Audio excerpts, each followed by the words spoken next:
오늘 말씀은 우리 열왕기하 19장으로 가겠습니다.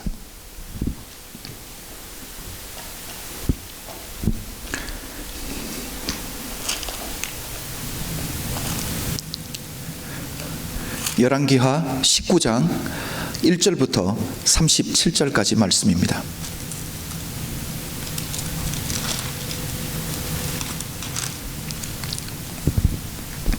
우리 먼저 1절부터 7절까지 한 절씩 교독하도록 하겠습니다. 1절부터 7절까지입니다. 제가 먼저 읽겠습니다.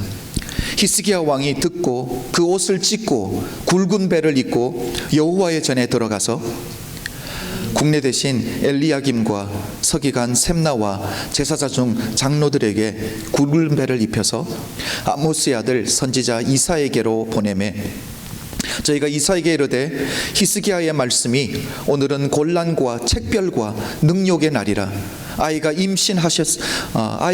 임산하였으나 해산할 힘이 없도다. 랍사게가 그 주 아수르 왕의 보냄을 받고 와서 사신 하나님을 회방하였으니 당신의 하나님 여호와께서 혹시 저의 말을 들으셨을지라 당신의 하나님 여호와께서 그 들으신 말을 인하여 꾸짖으실 듯하니 당신은 이 남아있는 자를 위하여 기도하소서 하더이다. 이와 같이 히스기야 왕의 신복이 이사에게 나아가니 이사야가 저에게 이르되 너희는 너희 주에게 이렇게 구하라. 여호와의 말씀이 너는 아수르 왕의 신복에게 들은 바 나를 능욕하는 말을 인하여 두려워하지 말라. 다 함께 읽겠습니다. 내가 한 영을 저희 속에 두어 저로 풍문을 듣고 그 본국으로 돌아가게 하고 또 그 본국에서 저로 칼에 죽게 하리라 하셨느니라. 아멘. 오늘 우리가 불렀던 찬송가 저 높은 곳을 향하여, 여러분 3절이 어떻게 시작됐어요? 3절을 보면 의심의 안개 거치고 라고 가사가 있습니다. 의심의 안개 거치고 이렇게 찬양이 되는데, 저는 한번 생각을 해봤어요. 왜 이 의심하는 마음을 안개에 비교했을까? 그렇잖아요. 사단이 우리 마음 안에 이 의심하는 마음을 넣어주는데 왜 이것을 안개에다가 비교했을까를 한번 생각해 봤습니다. 여러분도 한번 생각해 보십시오. 많은 것들이 있는데 왜 안개에 비교했을까요? 여러분 혹시 운전을 하시다가 짙게 낀 안개 때문에 고생해 보신 적 있으세요? 안개가 너무 짙게 껴서 운전하는데 힘들었던 적. 제가 LA에서 교회를 섬길 때 담당했던 교구 중에 다우즌 옥스라는 곳이 있습니다. 다우즌 옥스라는 곳이 있는데 교회에서 그곳을 신방을 하든지 구역 예배를 가려고 하면 옛날에 우리 캘리포니아에서 데이빗 집사님이 살았던 그 동네인 시미밸리를 통과해야 돼요. 시미밸리를 통과해서 이 다우즌 옥스를 연결하는 이 하이웨이 23를 꼭 타야 돼요. 그런데 이 하이웨이 23를 타고 계속 사우스로 내려가면 퍼시픽 오션이 나오게 됩니다.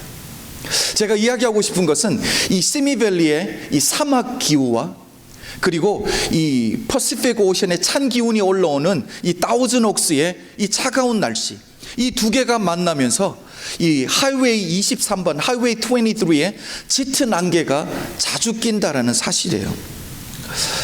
그래서 저녁 늦게 신방을 끝내고 아니면 구역 예배를 끝내고 집에 올라오다 보면 이 한 구역이 있는데 그 구역에 안개가 낄 때가 참 많아요. 안개가 너무 짙게 끼어서 운전하기 힘들 정도로 안개가 짙게 낄 때가 참 많거든요. 그런데 제가 재미있는 것은 뉴스에서 배웠어요. 뉴스에서 그렇게 얘기하더라고요. 하이웨이 23를 그렇게 짙게 안개가 끼는데 그 안개를 가만히 조사해 보면 한 구역을 완전히 덮어버리는 안개가 계산해 보면 물 반컵이 안 된다고 해요. 물 반컵이 안 되는 게 그렇게 안개를 만들어서 운전하기 힘들 정도로 안개가 짙게 낀다고 하더라고요. 그래서 제가 그때 배운 게 뭐냐면 안개는 허상에 불과하다라는 거예요. 안개는 결국 허구에 불과하다라는 거예요. 하이웨이 전체를 뒤덮는 것 같지만 결국은 뭐예요? 실체는 뭐예요? 물 반컵밖에 안 된다라는 거예요. 이것을 과학적으로 전혀 증명할 수 없었던 1898년도에 존슨 엇만이 오늘 이 찬송가 저 높은 곳을 향하여를 작사했거든요. 그분이 어떻게 이것을 알았을까요? 안개가 정말 사단이 우리에게 심어주는 그 염려, 사단이 우리에게 심겨주는 걱정은 결국 안개와 같다라는 것, 실체를 알면 아무것도 아니라는 것을 어떻게 알았을까요?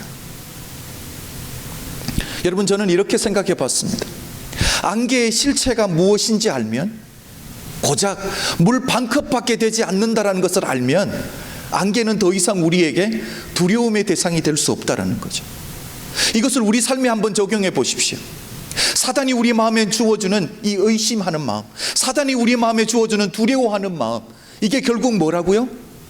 허상에 불과하다라는 거예요. 허구에 불과하다라는 거예요. 알고 보면 안개인데 실제로 계산해 보면 물 반 컵밖에 안 되는 존재라는 거예요. 제가 이 안개 낀 곳을 자주 운전하면서 터득한 것이 하나 있습니다. 그게 뭐냐면, 안개가 짙게 낄수록 하이빔을 켜면 안 돼요. 하이빔을 켜면 그 안개에 빛이 반사돼서 운전하기가 더 어려워지더라니까요. 그래서 안개가 끼면 그 앞에 있는 전등도 끄고 안개등으로만 가는 게 제일 안전해요. 안전거리를 유지하면서 그냥 천천히 가다 보면 그 구역을 지나고만 나면 언제 그렇게 안개가 낀지 모르게 괜찮게 되거든요. 그런데 우리는 어떻습니까? 우리 인생에서 문제를 경험하게 되면 안개와 같은 문제가 왔는데, 안개와 같은 염려가 왔는데도 불구하고 그거 어떻게 하면 헤쳐나갈까 해서 하이빔을 켜고 더 앞으로 못 나가는 그런 존재가 우리가 아닐까 한번 생각해 보았습니다. 오늘 본문에서 히스기야가 경험한 문제를 여러분 한번 생각해 보십시오. 히스기야 왕이 경험한 문제가 뭐예요? 아수르 왕이 랍사게라는 장군을 보내서 히스기야에게 항복을 촉구했습니다. 자, 항복을 촉구했을 때 오늘 본문 1절을 보면 히스기야가 이렇게 반응합니다. 1절을 다시 한번 볼게요. 제가 한번 읽겠습니다.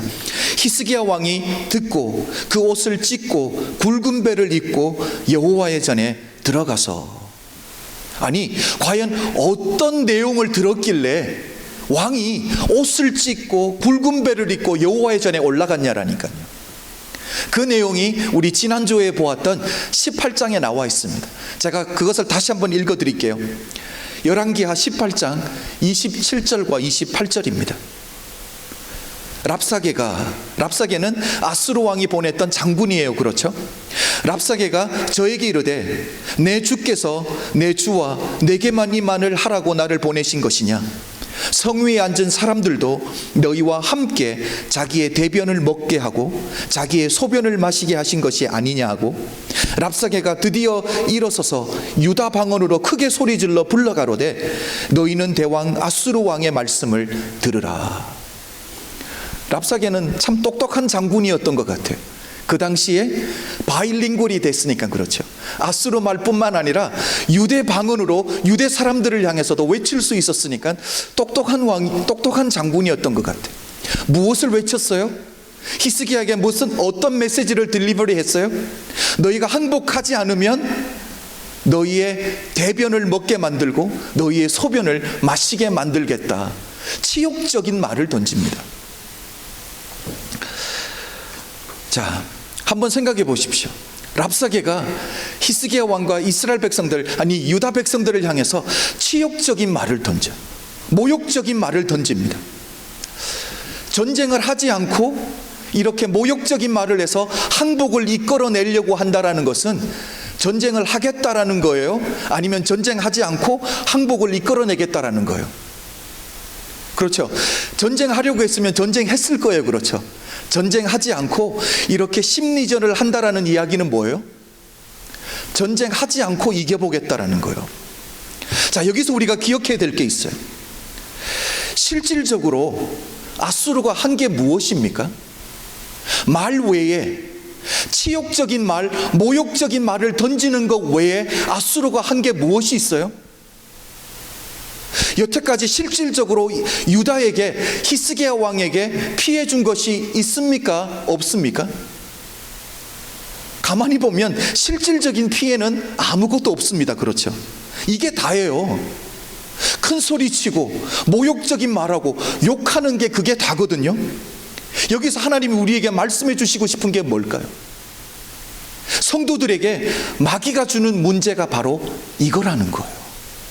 두려운 마음, 염려하는 마음을 줄 뿐이지 실질적으로는 우리 인생을 터치할 수 없는 게 마귀가 주는 문제라는 것을 하나님이 우리에게 가르쳐주고 싶은 거예요. 결국 알고 보면 뭐예요? 물 반컵밖에 되지 않는 게 마귀가 우리에게 주는 문제인 줄로 믿습니다. 여러분, 저는 이것을 묵상하다가 사무엘상 17장이 생각났어요. 사무엘상 17장은 우리가 너무 잘 아는 이야기잖아요. 블레셋이라는 나라가 이스라엘을 공격해 옵니다. 이스라엘이 문제에 빠졌어요. 어떤 문제입니까? 이스라엘이 도저히 감당할 수 없는, 블레셋에는 장군이 하나 있어요. 골리앗이라는 장군. 이 골리앗이라는 장군이 나와서 이스라엘 백성들을 향해서 이렇게 외칩니다. 제가 한번 읽어드릴게요. 사무엘상 17장 8절부터 10절까지 말씀이에요. 그가 서서, 그가는 골리앗이겠죠. 골리앗이 서서 이스라엘 군대를 향하여 외쳐 가로되 너희가 어찌하여 나와서 항우를 벌였느냐?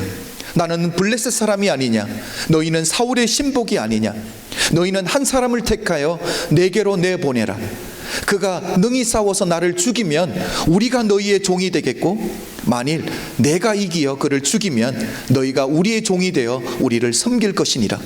그 블레셋 사람이 또 가로되 내가 오늘날 이스라엘의 군대를 모욕하였으니 사람을 보내어 나로 더불어 싸우게 하라 한지라.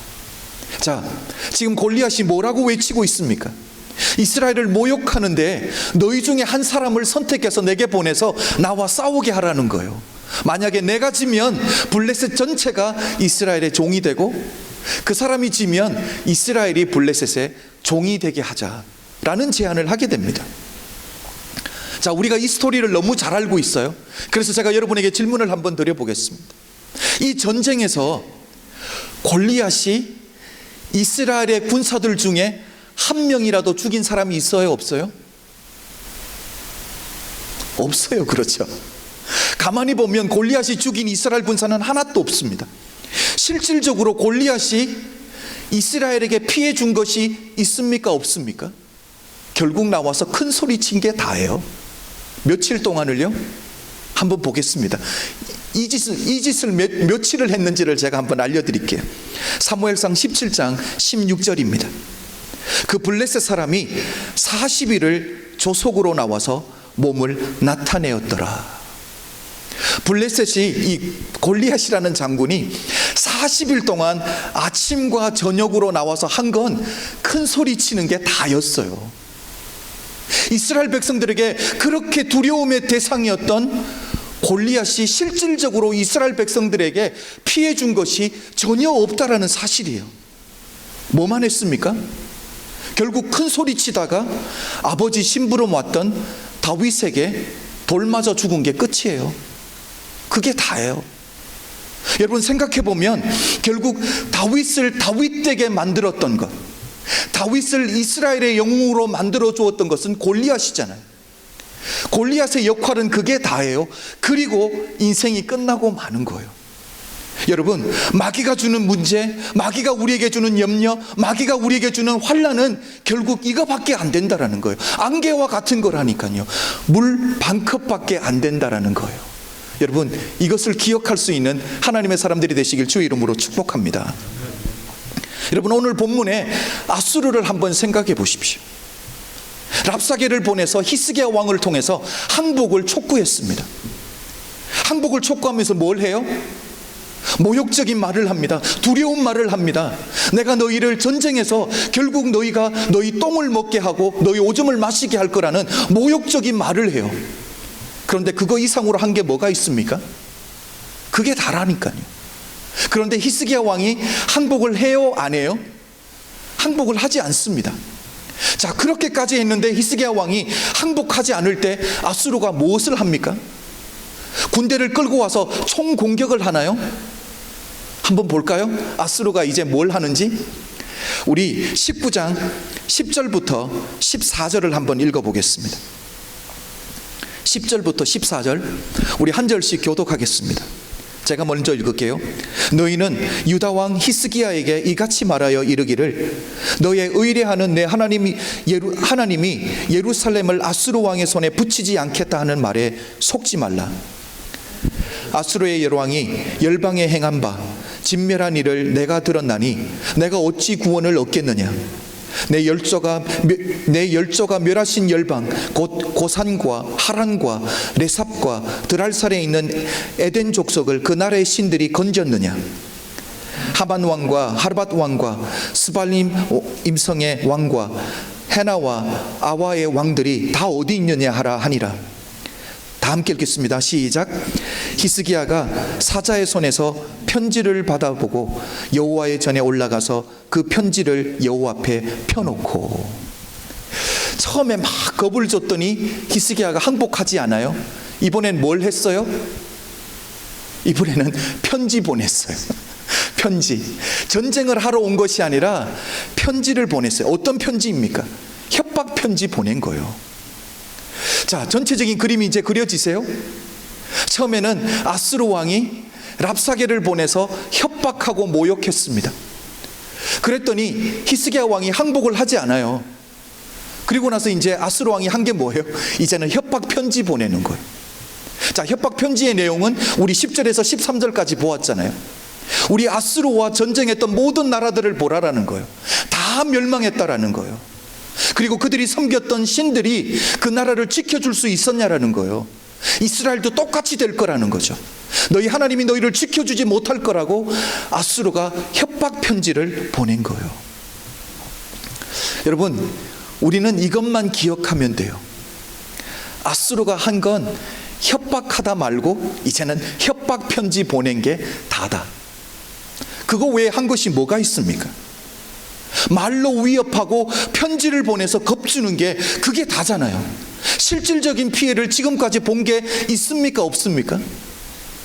골리앗도 마찬가지고요, 아수르도 마찬가지. 둘 다 공통점은 실질적으로 이스라엘 백성들에게 피해 준 것이 전혀 없다라니까요. 하나님의 백성에게 피해 준 것이 전혀 없다라는 사실이에요. 여러분, 마귀가 여러 모양으로 성도들의 믿음을 흔들어 놓으려고 합니다. 여러 모양으로 우리 삶 가운데 현실 속에서 문제를 통해서 우리에게 염려하는 마음, 두려운 마음을 주려고 해요. 믿음을 빼앗으려고 합니다. 이때 우리 안에 확실한 믿음으로 세워지기를 주의 이름으로 축복합니다. 마귀가 주는 문제, 마귀가 주는 염려, 마귀가 주는 두려움은 결국 허상이라니까, 허구라니까요. 알고 보면 아무것도 아니라는 사실이에요. 물 반컵밖에 되지 않는 안개일 뿐이라는 사실이에요. 하나님의 빛이, 하나님의 능력의 빛만 임하면 안개는 곧 사라지는 줄로 믿습니다. 제가 오늘 말씀을 묵상하면서 히스기야 왕은 참 하나님의 사람인데도 불구하고 인생에 문제가 찾아왔어요. 그렇죠? 그렇다면 예수 믿는 우리에게도 문제들은 찾아올 수밖에 없다라는 거예요. 그럴 때 우리 크리스찬들이 꼭 기억해야 될 것이 있어요.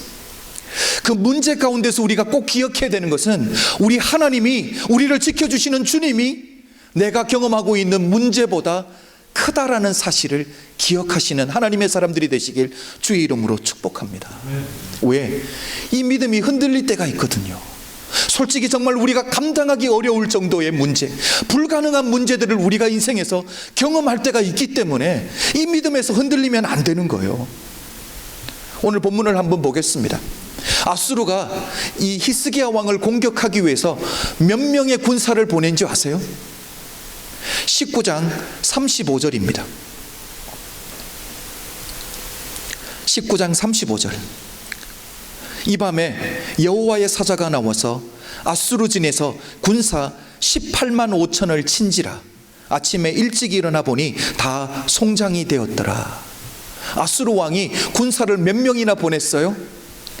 18만 5천 명이나 보냈어요. 하나님의 사자가 와서 하루 저녁에 치니까 18만 5천 명이 다 죽은 줄로 믿습니다. 저는 이 부분을 보면서 출애굽 사건이 기억나더라니까요. 마지막 6월절 하나님이 그 애굽의 장자들의 영혼을 걷어가실 때 그 모습과 비슷하잖아요. 그렇죠? 그런데 한번 상상해 보십시오. 하나님의 신이 와서 이 아수르의 진을 공격하기 전에, 치기 전에 18만 5천 명이 되는 이 아수르 군대가 몰려왔을 때 이 모습을 본 히스기야 왕의 마음이 어땠을까요? 이 모습을 바라보고 있는 유다 백성들이 어떤 마음이 들었을까요? 18만 5천이나 되는 적의 숫자를 보고 기가 죽어버렸지 않았을까요? 내 앞에 있는 문제를 보고 두려워하지 않았을까요? 내 앞에 있는 문제, 내가 감당하기 어려운 문제를 보고 염려가 밀려왔을 거예요. 히스기야 왕이 도저히 어떻게 해볼 수 없는 문제잖아요. 이런 불가능한 문제들을 경험하게 될 때 믿음의 사람들도 절망할 때도 있고요, 믿음의 뿌리가 흔들릴 때도 있어요. 저는 이 부분을 묵상하다가 욥을 한번 생각해 봤습니다. 우리는 욥의 전체적인 상황만 알아요. 그렇죠? 욥이 하나님 주시는 시험을 얼마나 잘 이기고 결국은 하나님의 복을 받았다, 이 정도는 알고 있지만 정말 욥 인생 가운데 감당하기 어려운 불가능한 문제들이 연속으로 일어났잖아요. 엎친 데 덮친 격으로 계속 일어났거든요. 도미노 현상으로 문제가 일어났습니다. 하루아침에 사랑하는 자녀들이 다 죽었습니다. 재물을 다 잃어버렸습니다. 뿐만 아니라 질병이 찾아왔습니다. 사랑하는 아내까지 나를 저주하고 네가 믿는 하나님을 저주하라고 떠나버렸습니다. 이런 상황 가운데서 욥에게도 문제가 일어났어요. 어떤 문제인지 아세요? 내가 경험하는 문제가 하나님보다 더 커지기 시작했다라는 거예요. 여러분, 예수 믿는 성도가 문제 가운데서 하나님보다 문제가 더 커지기 시작하면 어떤 결과가 일어나는지 아세요? 내가 너무 초라해진다라는 사실이에요. 문제가 커 보이면 커 보일수록 내가 너무 형편없어 보인다라니까요. 오늘 욥의 고백을 한번 들어보실래요? 욥이 이런 어려운 가운데서 스스로를 어디에 비교하고 있는지를 제가 여러분 한번 보여드릴게요. 욥기 14장 1절과 2절입니다. 1절과 2절 우리 다 한번 읽어보겠습니다. 시작. 여인에게서 난 사람은 사는 날이 적고 괴로움이 가득하며 그 발생함이 꽃과 같아서 쇠약하여지고 그림자같이 신속하여서 머물지 아니하거늘. 지금 욥이 스스로를 두 가지에 비교했어요. 뭐와 뭐예요? 꽃과 그림자에 스스로를 비교하고 있어요. 근데 꽃과 그림자가 가지고 있는 공통점이 무엇입니까? 꽃은 금방 아름답게 피지만 곧 시들어버리는 꽃이에요. 자기 인생을 거기다 비교했어요. 활짝 피는 것 같더니 내 인생이 이렇게 시들어버렸다라는 거예요. 그 문제 가운데서 낙담되고 절망하고 있는 거예요. 사단이 원하는 게 바로 이거예요. 믿음이 흔들리는 거예요. 또 욥이 어디에다가 자기를 비교하고 있습니까? 그림자잖아요. 여러분, 그림자라는 게 뭡니까? 실체가 있다가 움직여지면 그림자도 함께 사라져버리는 거잖아요. 그렇게 의미 없는 게 그림자인데 욥 스스로가 자기를 시들어버린 꽃과 그림자에 비교하고 있는 거. 왜? 문제 가운데서 하나님을 바라보지 않고 문제 가운데서 문제보다 크신 하나님을 붙들지 못하고 문제가 내 인생에서 더 커 보이기 시작하니까 자기가 너무 형편없이 보이더라니까요. 오늘 본문을 보면 히스기야 왕은 18만 5천 명이나 되는 군사가 몰려왔을 때 믿음의 결단을 하는 게 하나 있습니다. 어떤 결단이냐면 무슨 일이 있어도 나는, 어떤 일이 있더라도 나는 하나님 한 분에게만 내 믿음의 시선을 고정하겠다라는 믿음의 결단을 하게 됩니다. 여러분, 내가 하나님 한 분 바라보겠다고 하면 내 앞에 있는 문제가 사라집니까? 아니잖아요. 그 결단을 해도 내 앞에 버티고 있는 문제는 여전히 버티고 있는 거예요. 그런데 믿음으로 내 눈을 들어서 하나님 앞에 고정해야 되는 줄로 믿습니다. 여러분, 믿음의 사람이 문제 가운데서 하나님 한 분만 바라보고 하나님 한 분이 내가 경험하는 문제보다 더 크다라는 것을 믿기 위해서 해야 되는 행동이 하나 있어요. 그게 무엇이냐면 바로 기도인 줄로 믿습니다. 기도해야 되는 거예요. 기도하기 시작하면 우리 하나님이 더 선명하게 보여질 줄로 믿습니다. 그런데 오늘 히스기야를 통해서 기도가 무엇인지를 우리가 좀 배워야 됩니다. 히스기야를 통해서 배울 수 있는 기도가 무엇이냐면 하나님이 다 알아서 해주실 거야 라고 손 놓고 아무것도 하지 않고 무작정 기도만 하는 게 기도가 아니더라니까요. 히스기야가 어떻게 기도하는지를 한번 보여주겠습니다. 자기가 할 수 있는 일, 자기가 해야 되는 일은 최선을 다하고 있습니다. 오늘 본문에서는 이야기하고 있지 않지만 제가 지난주에도 말씀드렸잖아요. 히스기야 왕의 스토리는 열왕기 하에도 있지만 역대하에도 있고 이사야서에도 있습니다. 제가 역대하 32장을 한번 읽어드릴게요. 히스기야 왕이 자기가 할 수 있는 일을 무엇을 하고 있는지를 보여드리겠습니다. 역대하 32장 2절과 3절입니다. 우리 다 한번 읽어보겠습니다. 시작. 히스기야가 산헤립이 예루살렘을 치러 온 것을 보고 그 방백들과 용사들로 더불어 의논하고 성 밖의 모든 물 고난을 막고자 하매 저희가 돕더라. 자, 무작정 기도만 한 게 아니에요. 자기 오피셜들을 불러놓고 우리가 어떻게 하면 이 아수르의 공격을 막아볼까 군사회의도 했습니다. 그리고 두 번째는 뭐예요? 전쟁이 장기화될 때 가장 필요한 게 뭡니까? 물이 있어야 돼요. 그렇죠? 식수가 있어야 돼요. 그래서 2절을 보면 성 밖으로 흐르는 물의 근원을 막아버렸다고 말하고 있는데, 이게 무슨 뜻이냐면 성 안에서 성 밖으로 흘러나가는 물의 근원과 밖에서 흐르는 물의 근원을 다 막아버리고 성 안으로만 물이 흐를 수 있도록 히스기야 왕이 지하 수로 공사를 했다라는 뜻이에요. 그 당시에 이때 지하 수로 공사를 했으니까 대단한 실력 아니겠습니까? 그래서 히스기야 왕이 밖에서 흘러가는 물을 막아버리고 지하로 물을 예루살렘 성으로 흘러 들어오게 했는데, 그 물이 고였던 샘을 우리는 오늘날 실로암 못이라고 해요. 실로암 못. 이게 1880년도에 독일 사람에 의해서 이 히스기야가 뚫었던 지하수로가 발견됐습니다. 생긴 게 S자 형태로 만들어졌고요. 그리고 높이는 한 2m 정도가 돼요. 우리 키보다 조금 높고 폭은 1m가 안 되는 한 80cm 정도 돼요. 그런데 길이를 들어보면 여러분 놀라실 거예요. 그 당시에 지하수로를 뚫었는데 570m를 뚫었다라는 거예요. 570m를. 근데 정말 놀라운 것은 하나님의 은혜가 있었어요. 한 곳에서부터 뚝 뚫어 나갔던 것이 아니라 물의 근원에서부터 뚫어 들어오고 예루살렘 성에서부터 뚫어 들어가서 중간에서 정확하게 만났다라는 거예요. 하나님의 도우심인 줄로 믿습니다. 하나님을 의지한다고 해서, 내가 기도한다고 해서 내가 해야 될 일을 게을리하게 해서는 절대로 안 되는 거예요. 아무리 불가능한 일이라도 내가 해야 될 부분에 있어서 최선을 다한 후에 그 이후에 하나님의 능력이 빛나게 되는 줄로 믿습니다. 하나님의 능력은 우리의 기도를 통해, 우리의 무릎을 통해서 더 빛나게 되는 줄로 믿습니다. 자, 한번 보겠습니다. 히스기야가 하나님 앞에 어떤 기도를 하는지 봐야죠. 그렇죠? 19장 1절과 2절입니다. 19장 1절과 2절 우리 다 다시 한번 읽어보겠습니다. 시작. 히스기야 왕이 듣고 그 옷을 찢고 굵은 배를 입고 여호와의 전에 들어가서 국내 대신 엘리야김과 서기관 셈나와 제사자 중 장로들에게 굵은 배를 입혀서 아모스의 아들 선지자 이사에게로 보내매. 자, 여기서 히스기야 왕이 두 가지를 합니다. 옷을 찢고 굵은 베옷을 입고 성전에 올라가서 기도하러 올라가기 전에 중보기도를 요청해요. 그렇죠? 누구에게? 이사야 선지자에게 중보기도를 요청하고 있다라니까.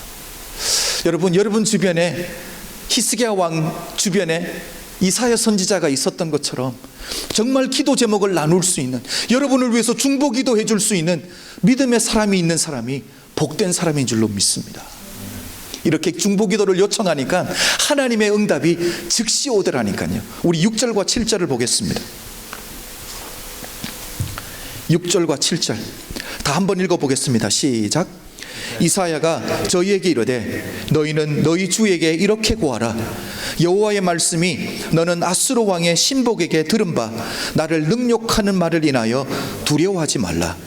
내가 한 영을 저희 속에 두어 저로 풍문을 듣고 그 본국으로 돌아가게 하고 또 그 본국에서 저로 칼에 죽게 하리라 하셨느니라. 6절을 보면 재미있는 표현이 있습니다. 아수르 왕의 신복이라는 단어인데요, 이 신복이라는 단어를 히브리 원본 성경을 보면 나아레라는 단어를 쓰고 있어요. 나아레라는 단어요.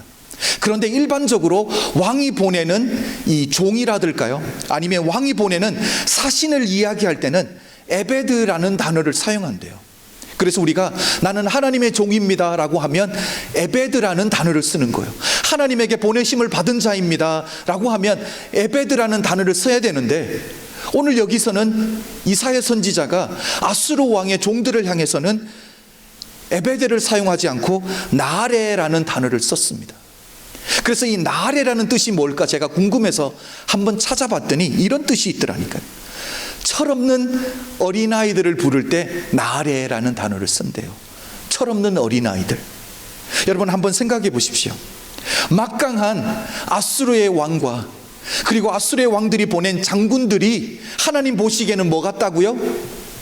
철없는 어린아이와 같다라는 거예요. 철없는 어린아이와 같다. 정말 두려움의 대상이었는데 철없는 어린아이와 같다고 생각하면 더 이상 두려움이 아닌 거죠. 그렇죠? 여러분, 이렇게 기도하는 사람에게 하나님의 주시는 복이 있습니다. 그 복이 뭐냐면 하나님의 눈으로 세상을 바라볼 수 있어진다는 거예요. 자, 이제 히스기야 왕이 하나님의 눈으로 아수르를 바라보는 거예요.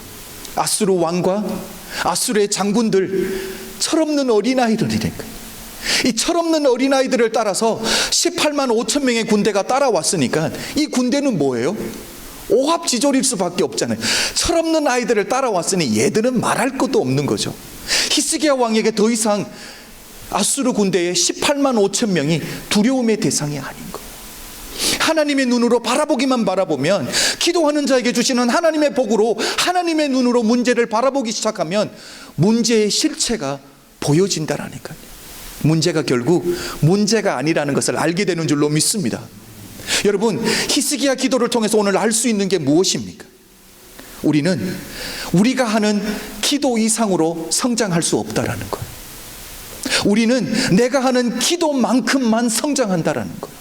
그리고 내가 기도한 만큼만 하나님 앞에 사용받을 수 있다라는 거예요. 여러분, 여러분의 믿음의 수준이 바로 여러분의 기도의 수준이라고 생각하면 돼요. 사랑하는 성도 여러분, 믿음이 성숙한 자가 되기를 원하십니까? 그렇다면 기도해야 돼요. 히스기야를 보십시오. 문제가 찾아왔습니다. 문제가 찾아왔는데 하나님 앞에 기도하기 시작하고 중보기도를 요청하기 시작하고, 그래서 하나님이 하나님의 눈으로 문제를 바라보는 축복을 주니까 그 문제가 뭐예요? 문제의 실체를 보는 거예요. 문제의 실체는 결국 물 반 컵밖에 되지 않은 안개라는 것을 깨닫게 된 거예요. 여러분, 저는 이런 복이 여러분에게 있기를 주의 이름으로 축복합니다. 여러분 인생 가운데 어떠한 문제, 어떠한 염려, 어떠한 두려움을 경험할지라도 여러분 기도할 때에 하나님의 눈으로 문제를 바라볼 수 있는 축복이 여러분에 있기를 원합니다. 그렇다면 그것은 결국 문제가 아니라, 어려움이 아니라, 염려가 아니라 물 반 컵밖에 되지 않는 안개라는 사실을 깨닫게 될 거예요. 그래서 하나님이 하나님의 능력의 빛만 비춰주면 곧 사라져버리는 안개일 뿐이라는 거예요. 그래서 저는 오늘 마지막에 여러분과 함께 찬양 드리고 싶은 찬양이 있습니다. 제목이 주님은 산 같아서라는 찬양이에요. 가사를 한번 보여주십시오. 이 가사의 시작을 보면 이렇게 말합니다. 안개가 날 가리워 내 믿음 흔들리려 할 때 나 주님께 나아가네. 그렇죠? 안개가 끼어서 내 믿음을 흔들리게 한다라는 거. 그런데 안개는 뭐라고요?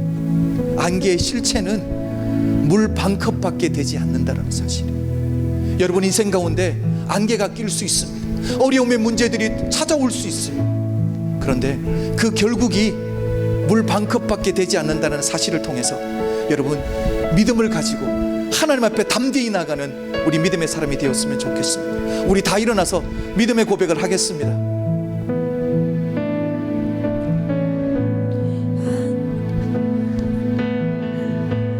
안개가 날 가리워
순종에 예배드리리. 주는 계속 날 이끄시며 주가 항상 함께 하시네. 주의 사랑 아래 믿음으로 순종해 예배드리리. 영원히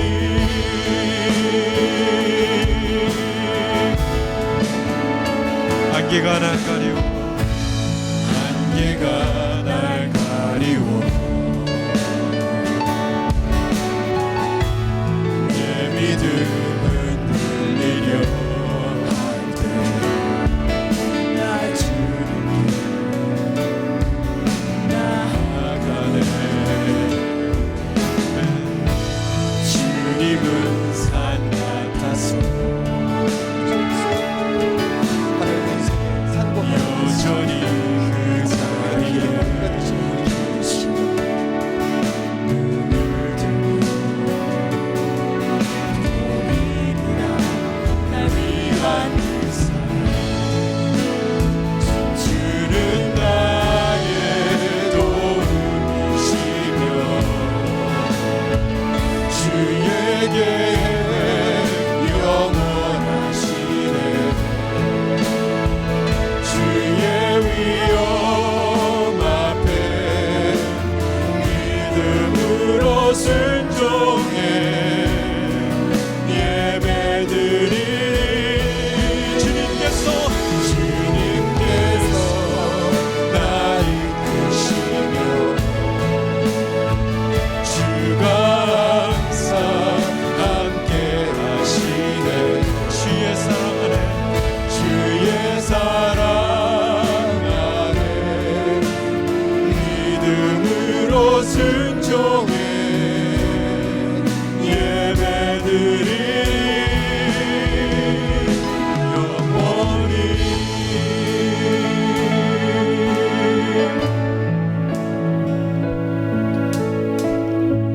아버지 하나님, 그렇습니다.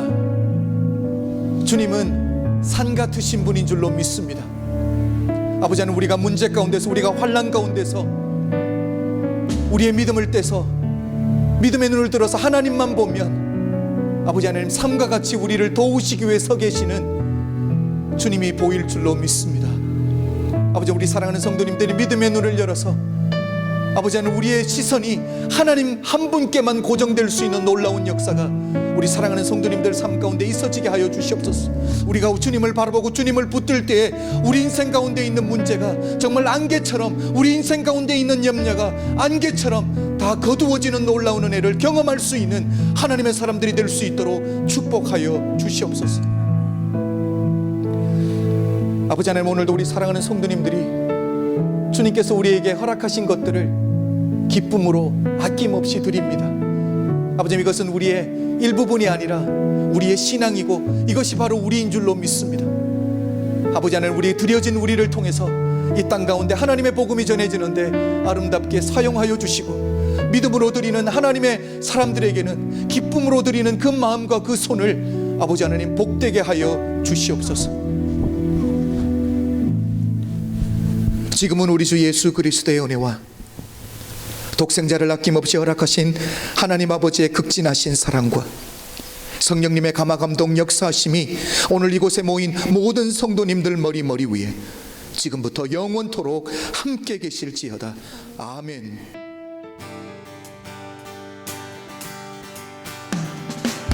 주신 신하심 놀라워